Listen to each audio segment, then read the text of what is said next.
بسم اللہ الرحمن الرحیم۔ یہ چھوٹی سی بچی ابھی حرکات میں اٹک گئی ہیں، اور یہی بہت بغیر ہجے کے پڑھانے میں سب سے زیادہ بچہ یہیں اٹکتا ہے، کیونکہ بغیر ہجے کے اس کے دل و دماغ میں یہ تینوں حرکتوں کی آواز کا فرق بٹھانا بہت ضروری ہوتا ہے۔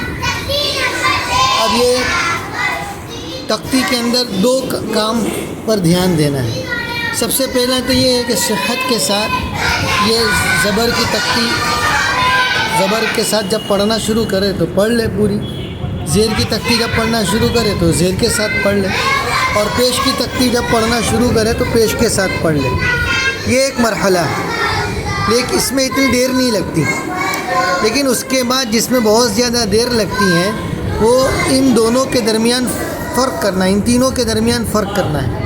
بہت سے اساتذہ اس دوسرے مرحلے کو طے کیے بغیر ہی بچے کو آگے بڑھا دیتے ہیں، اور اس کے نتیجے میں پھر آگے مثالوں میں بڑی دقت ہوتی ہے۔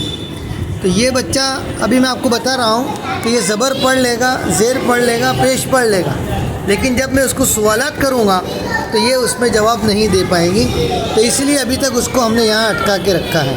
چلو بیٹا پڑھو یہاں سے،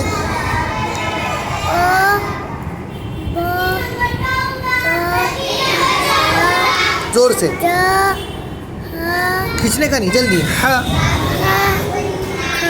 خ، د۔ دیکھو یہ زیبر پڑھ لیا، اب یہ زیر بھی پڑھے گی۔ بولو بیٹا، میں نے ابھی پوری تختی سن لی ہے، لیکن ویڈیو چھوٹا بنانے کے لیے میں اس کو یہ کہہ رہا ہوں۔ جی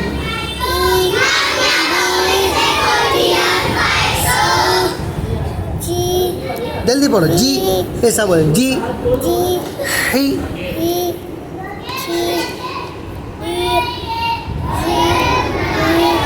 چلو اب یہ پڑھو،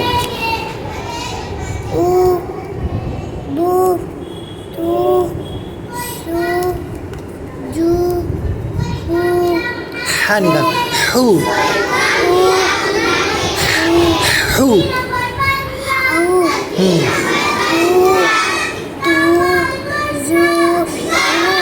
شاباش۔ اب یہ تینوں تختی اس طرح ہم نے پوری پڑھائی، اس میں پڑھ لی، لیکن اب تیسرا جو مرحلہ شروع ہوتا ہے وہ تینوں کے مابین امتیاز۔ اب یہ فرق کر پاتی ہے کہ نہیں؟ اگر یہ کر لے تو یہ کامیاب ہو گئی، ہم اس کو آگے بڑھا دیں گے۔ اگر نہیں کر پائے گی تو روزانہ اس طرح سنا کریں گے، اور سننے کے بعد یہ سوالات کریں گے۔ بولو بیٹا یہ کیا ہے؟ می۔ یہ بولو، یہ نی نہیں ہے، دیکھو پیش ہے نا اوپر، یہ کیا بولیں گے؟ نو۔ شاباش، نو۔ یہ بولو، اب یہ زبر آ گیا، سی زیر ہے تو سی، یہ زبر آئے گا تو یہ اوپر کیا پڑھا تھا یہاں اپنوں نے؟ تو یہ کیا بولیں گے؟ سو۔ سو بولیں، کیا بولیں گے بیٹا؟ سو۔ یہ بولو، ف۔ یہ بولو، پی۔ یہ بولو، نی۔ یہ بولو،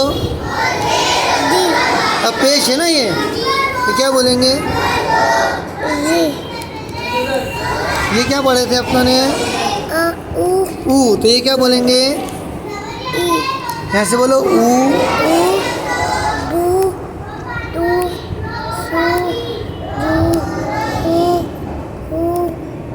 دو۔ کیا بولیں گے اس کو؟ تو دیکھا آپ نے، یہ تینوں تختی تو پڑھ لی، لیکن تینوں کے اندر جب مختلف سوالات کیے گئے تو یہ اس میں جواب دینے میں پورا اتر نہیں پاتی ہیں، ابھی تھوڑی اس میں کمزوری رہ گئی ہے۔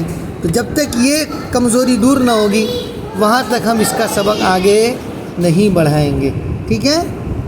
جاؤ جلدی یاد کرو۔